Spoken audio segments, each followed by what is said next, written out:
ದೇವರು ಮತ್ತು ಮನುಷ್ಯನ ಬಾಂಧವ್ಯ. ದೇವರಿಗೂ ಮತ್ತು ಮನುಷ್ಯನಿಗೂ ನಡುವೆ ಇರುವ ಸಂಬಂಧದ ಬಗ್ಗೆ ಒಂದು ಸಣ್ಣ ನೀತಿ ಈ ಕಥೆಯಲ್ಲಿದೆ. ಒಬ್ಬ ವ್ಯಕ್ತಿ ಪ್ರತಿದಿನ ದೇವರಿಗೆ ದೂರು ನೀಡುತ್ತಿದ್ದ. ದೇವರೇ, ನೀನು ನನ್ನ ಜೊತೆಯಲ್ಲಿ ಇಲ್ಲ, ನಾನು ಕಷ್ಟದಲ್ಲಿ ಇರುವಾಗ ನೀನು ಎಲ್ಲಿದ್ದೆ ಎಂದು ನನಗೆ ತಿಳಿಯುತ್ತಿಲ್ಲ ಎಂದ. ಒಂದು ದಿನ ದೇವರು ಅವನ ಕನಸಿನಲ್ಲಿ ಬಂದು ಅವನ ಜೀವನದ ಹಾದಿಯನ್ನು ಸಮುದ್ರದ ದಡಕ್ಕೆ ತೋರಿಸಿದರು. ಮನುಷ್ಯನು ಮರಳಿನ ಮೇಲೆ 2 ಜೊತೆ ಪಾದದ ಗುರುತುಗಳನ್ನು ನೋಡಿದಾಗ ಒಂದು ಅವನದು, ಮತ್ತೊಂದು ದೇವರದು. ಆದರೆ ಅವನ ಜೀವನದ ಅತಿ ಕಷ್ಟದ ದಿನಗಳಲ್ಲಿ ಕೇವಲ ಒಂದೇ ಒಂದು ಜೊತೆ ಪಾದದ ಗುರುತುಗಳು ಕಂಡವು.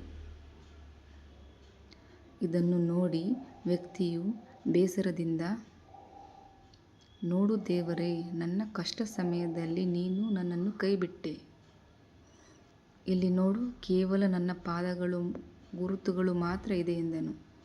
ಮಗನೇ, ಯಾವ ಸಮಯದಲ್ಲಿ ನಿನಗೆ ಕೇವಲ ಒಂದು ಜೊತೆ ಪಾದದ ಗುರುತುಗಳನ್ನು ಕಂಡವೋ ಅದು ನಿನ್ನ ಪಾದದ ಗುರುತುಗಳಲ್ಲ. ಬದಲಾಗಿ ಆ ಸಮಯದಲ್ಲಿ ನಿನ್ನ ಕಷ್ಟಗಳನ್ನು ನೋಡಲಾರದೆ ನಾನು ನಿನ್ನನ್ನು ನನ್ನ ಹೆಗಲ ಮೇಲೆ ಹೊತ್ತು ನಡೆದಿದ್ದೆ.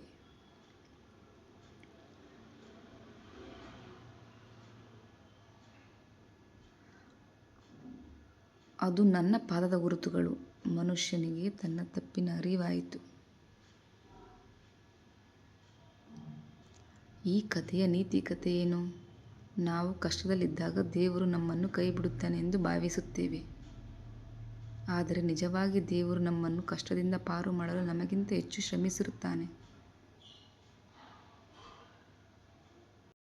ನಂಬಿಕೆ ಮತ್ತು ತಾಳ್ಮೆ ಇದ್ದರೆ ದೇವರ ದಾರಿ ನಮಗೆ ಗೋಚರಿಸುತ್ತದೆ. ಧನ್ಯವಾದಗಳು.